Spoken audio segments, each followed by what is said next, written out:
Hey, you are not allowed in this area. Abort this program. You are making a serious mistake, young lady. Welcome to In Defense Of, making the case for overlooked, forgotten or derided movies in 5 minutes or less. If you don't have 5 minutes, here's 5 seconds.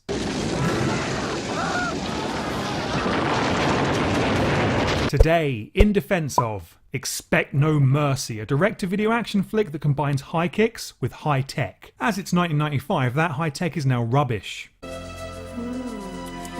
That's one smooth dude. Students at the Virtual Arts Academy master martial arts at an accelerated rate thanks to its innovative virtual reality training program. But Academy founder Warbeck is hiding a secret. He's grooming the best to work as assassins, eliminating trial witnesses for big bucks. Enter undercover federal agent Justin Vanier, who must contend with his own technophobia while taking down the organization from within.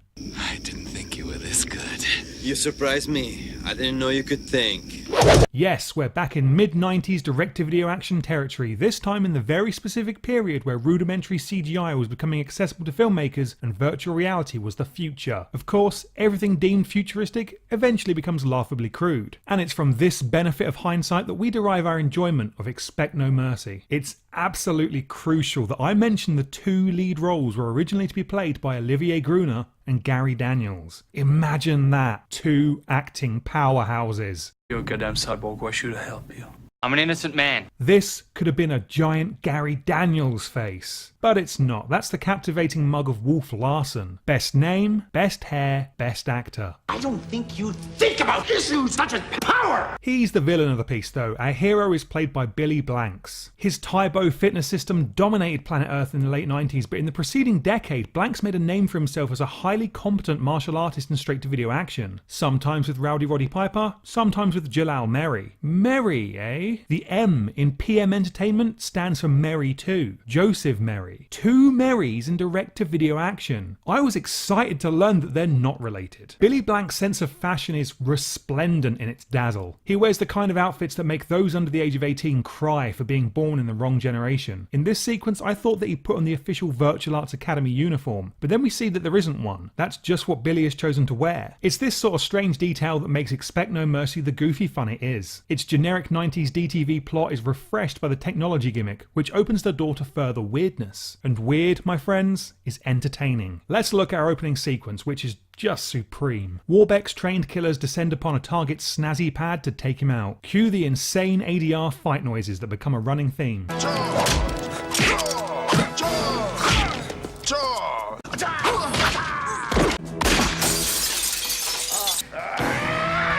Expect No Mercy is a martial arts movie, so I do need to cover the fight scenes. They're competently choreographed and executed. And we even get a homoerotic shirt ripping for those who like their hypermasculinity to represent suppressed sexual desire. Yeah, I bet devout Christian Billy Blanks will love me saying that. Back at the opening sequence, lead goon Damien is given specific instructions by Warbeck to abandon their technological advantage in lieu of a hands-on kill. He's gonna punch the target to death, right? Maybe choke him out? Think again, moron, it's whip time. You might recognise Anthony DeLongis from Masters of the Universe or possibly Roadhouse. He's clearly having a right laugh. And so is everyone else. To be honest, the movie wouldn't work with Gruner and Daniels. Banks' charm and Larson's hammy villainy are the perfect foundation for the silly flavour of the piece. Billy Blanks drives a giant pink car. Our tech-savvy villains type like a toddler. There's inexplicably a Ralph Waldo Emerson quote on the wall of the baddie's lair. The Academy's computer-generated opponents start off as boxers and ninjas, you know, actual fighters, but somehow end up as clowns and Fango. I don't even know what Fango is supposed to be, and that is how I like it.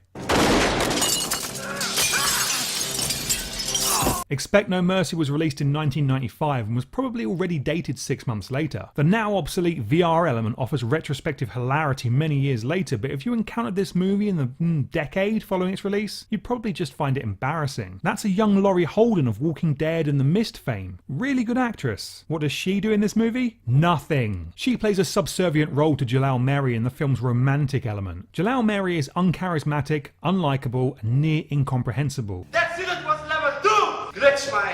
It's a good thing he briefly appears as a floating head, or I'd have nothing good to say about the man. Then arrest me. Johnny Mnemonic is straight out of the same short-term mid-90s virtual reality loving as Expect No Mercy. If I was really trying to sell this one, I'd mention the cast that includes Japanese legend Takeshi Kitano and punk rock icon Henry Rollins. But I won't, because Dolph Lundgren plays Psycho Jesus. I think Warbeck was only the first in a whole new breed of criminal, the cyber criminal. Straight-to-video action flicks are always a gamble. For every undefeatable or rage, there are a dozen charmless borefests. Expect No Mercy doesn't reach the dizzy heights of PM Entertainment's finest, but it's certainly on the better half of the quality scale. It's an ideal let's watch something dumb pizza and beer movie. Cha! I can't believe this. There was an honest-to-God, real-released, playable Expect No Mercy video game. Released for Windows 3.1 and Windows 3.1 only, by all accounts it's a clunky Mortal Kombat imitator. Which is ironic given that Mortal Kombat's main competitor Street Fighter had a character literally based on Billy Blanks. DJ was inspired by Blanks' performance in King of the Kickboxers. When Street Fighter was adapted for the big screen, who better to play DJ than Blanks himself? Miguel Nunez Jr. apparently, aka Spider from Friday the 13th Part 5. Sadly this time around he wasn't allowed to sing.